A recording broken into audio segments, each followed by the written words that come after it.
बहुत सारे बच्चे ऑर्फन हो गए थे, बहुत सारे बच्चों के माँ बाप बिछड़ गए थे।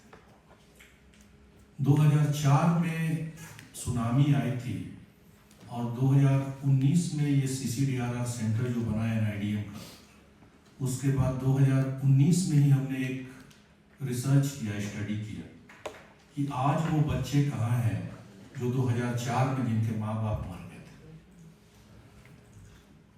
आज उनकी स्थिति क्या है? उस समय तो बहुत तरह के सरकारी कार्यक्रम आए, प्राइवेट एड भी मिला, उस समय के लिए बच्चों को सहायता मिली, राशि मिली, बट आज 18-19 साल के बाद वो बच्चे कहाँ पे हैं, क्या कर रहे हैं? बड़ा सरप्राइजिंग फैक्टर निकल के सामने आया। Most of the children who has been ऑर्फन्ड,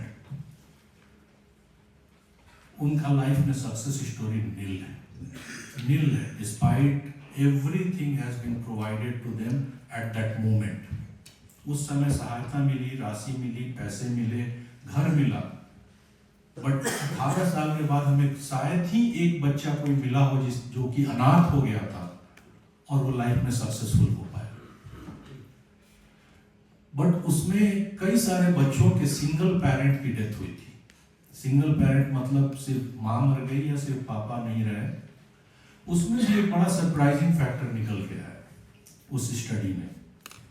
जिन बच्चों के पापा नहीं रहे थे, पापा की डेथ हो गई थी, मम्मी थी, माँ ने बच्चे को संभाला, पढ़ाया और वो सारे के सारे बच्चे सक्सेसफुल थे। बट जिन बच्चों की माँ नहीं रही थी,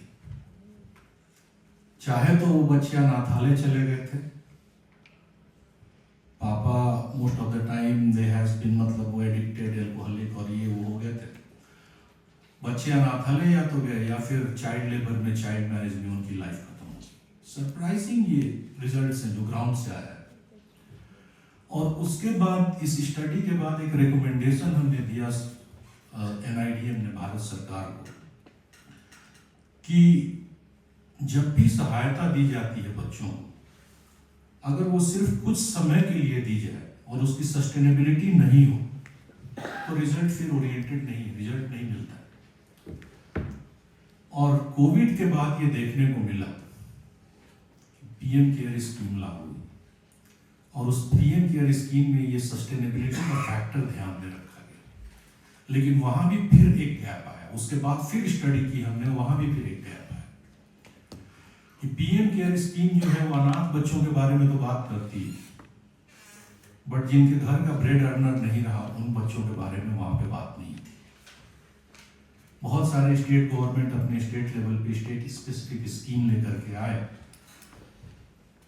और इस रिसर्च के बाद भी फिर से गवर्नमेंट को ये रिकमेंड किया गया, सिर्फ अनाथ बच्चों के बारे में क्यों सोचना है, जिस बच्चे के घर में रोटी कमाने वाला नहीं बच्चा, वो कैसे आगे बढ़ेगा।